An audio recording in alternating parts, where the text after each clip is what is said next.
C'était il y a bientôt 100 ans, jour pour jour. Le 25 décembre 1920 s'ouvrait à Tours le congrès de la SFIO, la section française de l'Internationale ouvrière.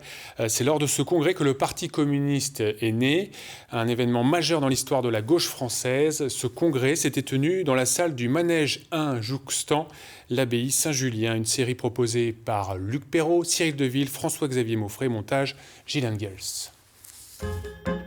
En ce jour de Noël 1920, les congressistes envahissent la ville de Tours.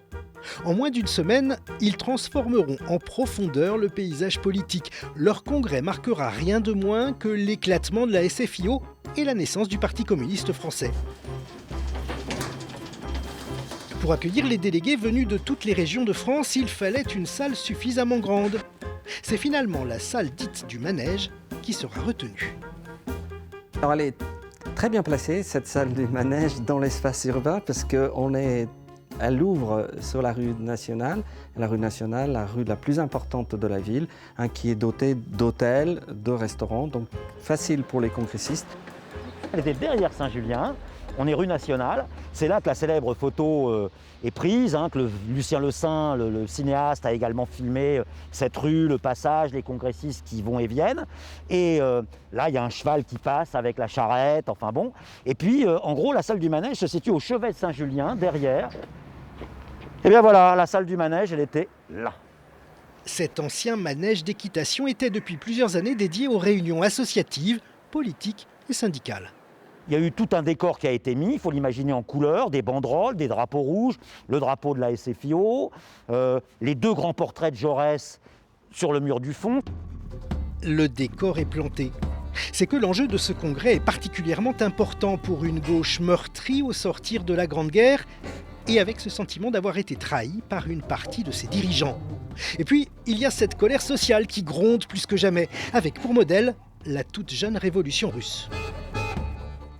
Toute la question du congrès de Tours, c'est celui de l'adhésion à l'organisation créée par Lénine en mars 1919, qui est celui d'une troisième internationale communiste. Cette lueur née à l'Est, qui est l'espoir de tous les peuples, l'espoir de l'émancipation. C'est Blum et Morin qui vont présider à l'ouverture de ce congrès.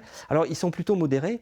Mais très rapidement, dans les premières prises de parole, on va sentir qu'effectivement, les ultras, en quelque sorte, ceux qui vont prôner l'adhésion à la Troisième Internationale, vont être très convaincants.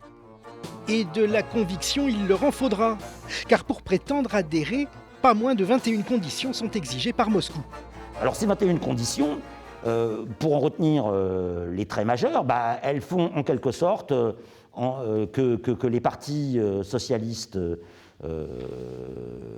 partenaires sont soumis aux décisions de Moscou. On se retrouve avec trois motions majeures. Celle de Cachin-Frossard, qui est pour l'adhésion à la Troisième Internationale, une vision intermédiaire qui est celle de Longuet, Jean Longuet, le petit-fils de Karl Marx, et de Paul Faure, qui est adhésion, mais si on pouvait construire quelque chose autrement, ça serait mieux. Et puis, il y a l'autre position, qui est celle de Blum et Samba, qui est de dire non, on refuse. Nous sommes dans une tradition, et ce que nous voulons, ça va être le titre et l'expression qui va titrer ce grand discours, c'est « Pour la vieille maison ». Aux côtés de la presse écrite, un homme sera témoin de l'âpreté des débats. Le cinéaste globe-trotter Lucien Le Saint est venu tout spécialement à Tours, sur commande d'Albert Kahn, pour ses fameuses archives de la planète. On filme pour l'histoire et pour la durée un monde qui change. Mais il y a une dimension d'événement, le congrès est dans l'actualité et Albert Kahn s'intéresse à la transformation économique et sociale du monde. Il voit bien que l'émergence du mouvement communiste en fait partie et donc il filme ce congrès comme un élément d'actualité. Pas assez de lumière pour pouvoir filmer les débats à l'intérieur de la salle. Mais pour les historiens, ces images animées constituent un témoignage irremplaçable. Que disent les sources écrites? Elles disent que c'est un lieu d'affrontement, c'est le lieu de la déchirure, d'une déchirure durable. Que nous montrent les images? L'inverse. Elles nous proposent un regard sur un autre aspect. C'est-à-dire que la séparation théorique est faite, mais pour moi, la séparation de la famille socialiste n'est pas faite.